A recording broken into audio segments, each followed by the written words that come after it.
Hello, hello, ladies and gentlemen. This is your girl Mitzi, and this is Mitzi. Let's think about it. Today we are thinking about the root cause of dysfunction.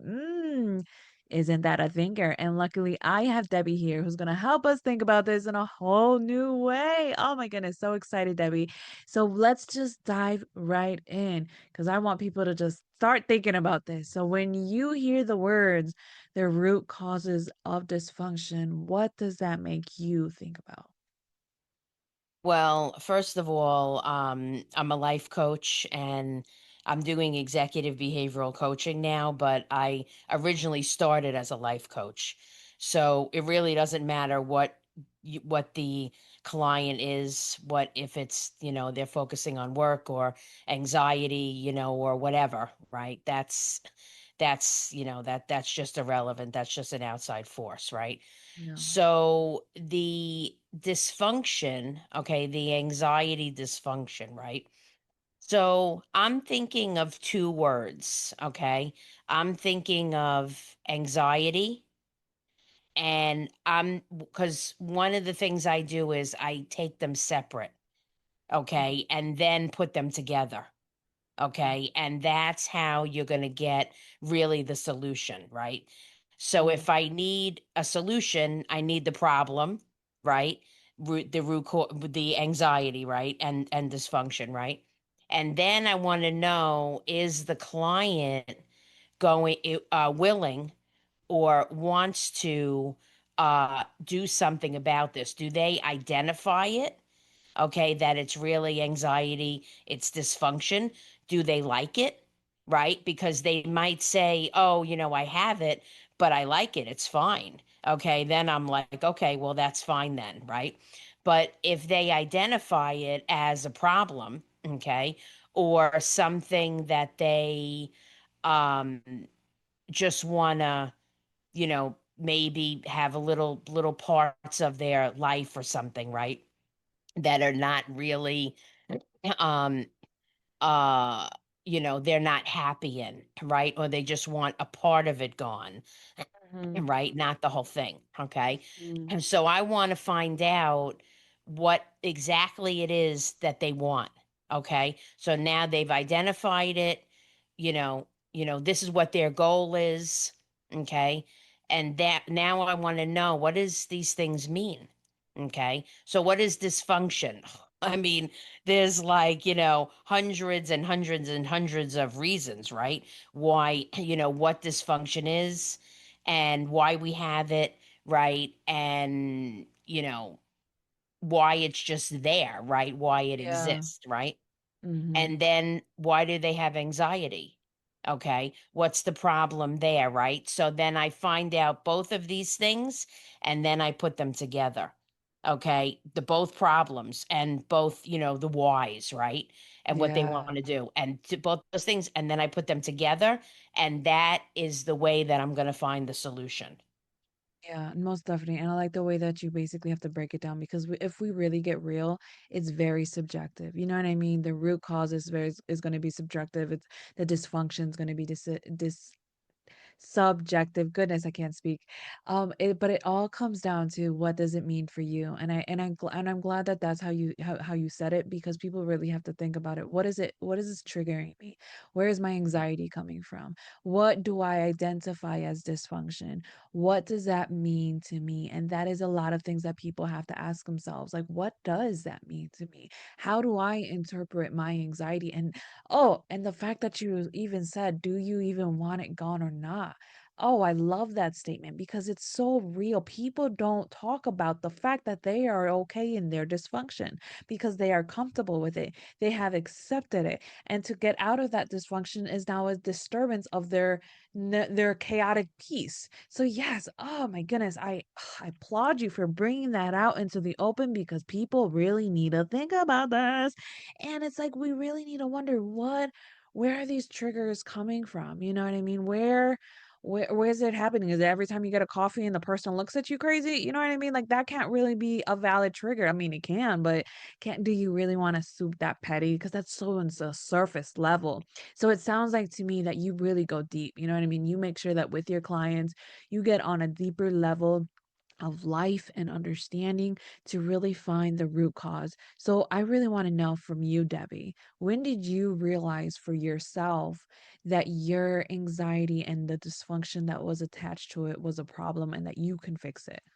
Well, I didn't exactly have a model childhood, okay? Mm, I had a lot of issues, internal issues and problems and anxiety and dysfunction and all of this that we're talking about, right? mhm, Tenfold. Okay. mhm, And I had a bottom. I went through an emotional time, mhm. okay? And this was 25 years ago when I started in this business, okay? And I went through a time where it was just a very low point in my life. Yeah. And, it came to a point also where some days I just didn't want to live, and that's how low it was, right? That's exactly how I felt. So I met Mhm. somebody and she became my spiritual teacher and she worked me through that, and then she said, "You have a gift." So I said, "Really? What is it?" Mhm. And she's like, "You have a gift that you can help people in this way." So she taught me how to bring out my inner gift that she saw that I didn't know I even Yeah. had. I had no idea. Okay. And then I worked with her for 20, like 23 years or something. And then she passed away of cancer. Oh, I'm so Okay, sorry. in 2021, right. And that's when, I went on my own, which, like I said, I've been in this business for 25 years. So I've done a lot, seen a lot. I've probably had like, every client scenario, you know, on this earth. So it's just doing this is like a no-brainer for me. But Mm, I was able to fix my own life and my own, you know, issues that I had, and anxiety, well, dysfunction was like number one. I mean, I can't tell you how many. I mean, that was my whole entire life, yeah. to Yeah. sum it up in one word, literally, daily, daily. And then anxiety I always had, because a lot of times it comes with fear. A lot of times Yeah. anxiety is coupled with fear. So that's the thing too, right? So I always had fear. So, I mean, it depends on, yeah, I mean, I can go into this a lot, right? And as far as my end, but, it depends on what I see that it is, what I like, what I'm interested in changing or not. And am I willing to go that extra mile? Because life is perception. Okay, everything is Mhm. perception. Okay, It so if my is. friend says, if I say, oh, to my friend, oh, my spouse yelled and screamed at me just now, and my friend says, well, that's that's dysfunction. Okay, you're living in a dysfunctional household, and then the woman says, that's not dysfunction. Okay. So everything is perception. So if I say to you, that shirt is yellow, and then you say, no, it's not, it's beige. Okay. Mm. Where I see it as a different color, than what you see it. Okay. Yeah. So Yeah. that's what it is. So it's on an individual level. Okay. Absolutely. That's how it really should be in my eyes, right? The way that I do it. And this is the way that, I was treated also, right? So this is the thing. It's, it could be a little touchy type situation, right? But we also say everybody must have a bottom. Okay. Yeah. And Yeah. Yeah. when that's the thing. So when a person has a bottom, and like I said, I've done life coaching, I've worked with individuals, all different types of people with life coaching. Okay. And when an individual has a bottom and they can't take it, they're sick and tired of being sick and tired, and they can't take it anymore. Okay. And they're like, I'm done, just like I was, right? Where there were certain days that I didn't want to live, right? Mm. Then they can see that there's a problem. Now, it would be nice if they see it like years and years before that, Yeah. and some people do, but not Yeah. everybody. You're Not right. Not everybody. everybody does. But the people that have a bottom and they really say, I really need help, then they're going to be willing to do anything, Oh, absolutely. You have you to know? get So honest they're with easy. yourself. Right. Yeah, yeah. I mean, people don't realize like you have to be able to change your environment, change your mindset, change whatever that your life is that you don't like. You have to own up and be, I don't like it. And if you don't like it, stand up for it. You know what I mean? Stand up for yourself, recognize your boundaries, recognize your likes and dislikes, recognize that I don't want to be at the point where I have to do whatever that it is at your rock bottom. You know what I mean? Because everyone's rock bottom is going to be at a different level. Like you said, it's very individualistic, it's very subjective, it's very personal because everybody perceives things differently. So the fact that you said life is perception, I absolutely agree. That's the reason why I have my podcast so that I can get all these different perceptions from all these different guests so that people can think about whatever the topic is, like for instance what we're talking about, dysfunction, in a whole new way, to realize everybody has dysfunction, but it's going to look differently, it's going to taste differently, it's going to be differently, it's going to do act whatever, our story is going to be different, but it's also going to be relatable. You know what I mean? Because that's what makes us human beings. That's what makes us real. And that's what makes us personal, is the fact that you may be struggling and going through something at a young age or at an older age, at whatever age that you are, but you're going through it and somebody from across the world may be going through the same thing and they are able to relate with you just because it's like, huh, she understands. They know where I'm coming from. And the fact that you have experience for over 20 years doing this, seeing everything under the sun, you know what I mean? That gives you an understanding like everything will pass, everything will be okay. But it's like, do you want to accept this for yourself? And we have to ask ourselves those questions. Am I ready to accept this for what it is? If it's saying that, oh, the sky is blue, am I going to continue to lie to myself and say that it's orange? No. You're going to accept the fact that it's finally blue. And then you're going to realize, wow, it has always been blue. And this is a beautiful blue. I can't believe it's this blue. Why did I think, you know what I mean? You're going to be able to finally see things differently. So it's like we have to truly take everything into consideration and maybe not take it to heart, but just reserve it, because every story, every lesson, every like advice, consejo that we're given, it may not work for right now in your moment, but it'll work later on in our lives, so that you can reference back and think about like, you know what, Mitzi said this, or Debbie said this, or my grandmother said this, or my father said this, an uncle, a teacher, you know what I mean? They said these type of Mhm. words of wisdom to move me in a way that didn't make sense at the moment, but it makes sense now, and I think that's the beauty of having these type of conversations, is because we can get real with life and get real so that people can really soak it in and sink it in. So for you, what is a misconception about self-healing? The first thing that comes to my mind is that it's not difficult to do. And if I do one thing, right? If I look up one thing, let's say I go into YouTube and I do the search and it'll Mhm. give me something, or I go into the internet and it tells me one thing to do. I do it and then I'm healed right away. It happens like Yes. immediately. Okay. And that is not, first of all, I do self healing. Okay, that is one of the ways that I coach.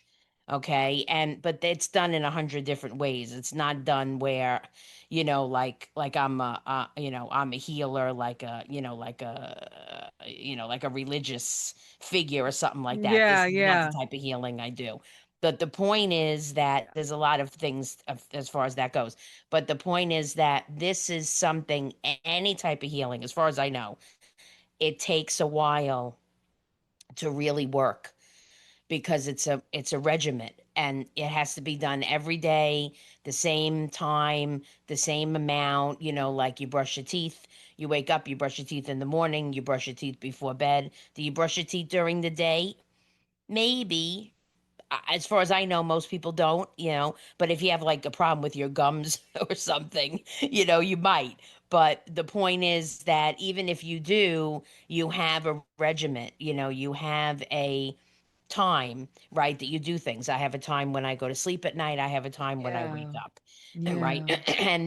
And when we do healing, different things. we need to have a regiment of this is when we're going to do it. And if I stick to that, that's if, okay? If I stick to that, then it will work. But that's going to take time. It's not going to happen right away. It's not like I'm cooking a dinner, right? I'm making some chicken, okay? Yeah. And the chicken takes 45 minutes to cook, right? I know how long it takes. I made chicken before, right? It's not, so take Yeah. 45 minutes to cook. I know I'm going to eat it in 45 minutes, right? I take it out of Yeah. the oven and I eat it, and that's it.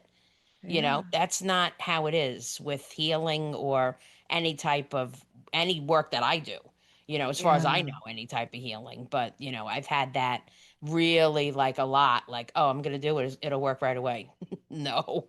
Yeah, I love that you said that. Oh my goodness, I applaud you for being so real and honest and saying that because I think more people need to wake up and realize that's not how it works. It's like somebody goes to the gym and they go only one time and they do only 20 minutes or 10 minutes to just work out or on the cardio and then they're like, "Okay, tomorrow I'll wake up skinny," or they'll do 10 squats and they're like, "Oh, tomorrow I'll have a fat butt." Like it doesn't work like that. It's not realistic. Oh my goodness, let's get real, ladies and gentlemen.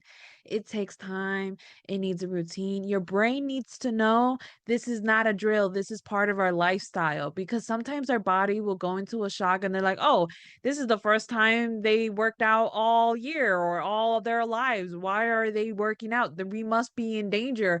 Let's stock up. You know what I mean? Your body will go into a halt. We need to understand how our brain works. And if you understand that concept alone out of anything, just remember your brain needs to recognize and realize that this is part of your routine. So the fact that Debbie, you said you need to do it consistently, this is part of your routine, this is part of your regimen, that is so real. It's so valid in so many ways. It holds so much weight and power just because we need to realize like after 14 days, then our body's like, oh, this is not a drill.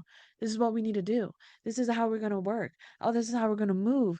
All right, let's do this. We're going to think positively now. Awesome. We're going to do things differently now. We're not going to act in fear. We're not going to be anxious. We're not going to do this and that. You know what I mean? Your body's going to know. And it's like when it does, it's like, oh, then you start feeling the loads off of your chest. You're like, you know what? Somebody honked at me in traffic and I did not give them the finger.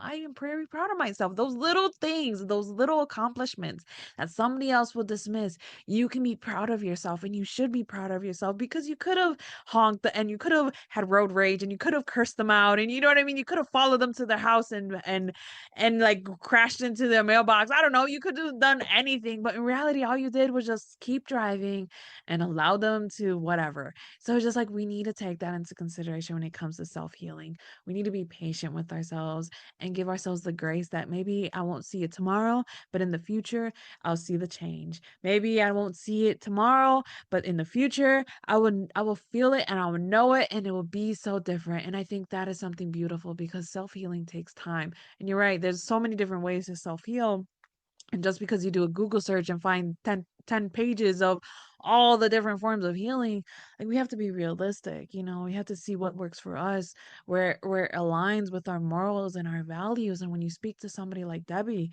that can at least nudge you in the right path, then at least you have some type of guidance and understanding because some people are walking blindly in this world, not even knowing what to do, and they feel like they're tripping every time that they're walking and they can't just walk a straight line. But it's like when you have life coaches like Debbie who know that their purpose is to serve people and to help people. Oh my goodness, that is a beautiful gift. Oh, Debbie, I feel like I could keep talking to you about this and life in general. I am enjoying this, but I know time is catching up to us. So what can be some lasting words that you can leave us off with to keep on thinking? Think about what we're saying if you're, the listener, and think about if this is you. If Yeah. you could identify with anything that we have said, maybe you know somebody, okay, that you think has a problem. Remember, we talked about perception, right?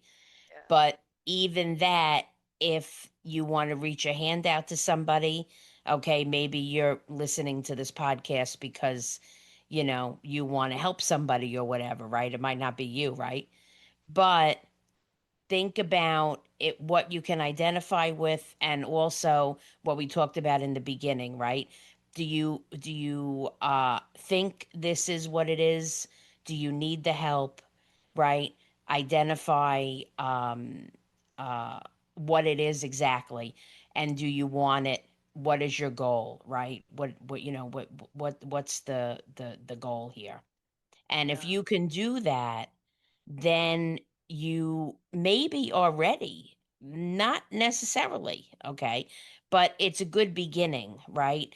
To see if you're ready to take the next step, you know? So it depends on who the listener is, obviously. But, you know, we just don't know. So I'm just giving one scenario out of many. Yeah. Yeah, no, I appreciate it because you're right. Yeah, we really don't know because to each its own. And but everybody who's listening, they can discern that for themselves. They can have that wisdom for themselves to know that for some reason you landed on my podcast, for some reason you chose this episode, for some reason you wanted to know more about what Debbie and I had to say, and for some reason it resonated with you in a way.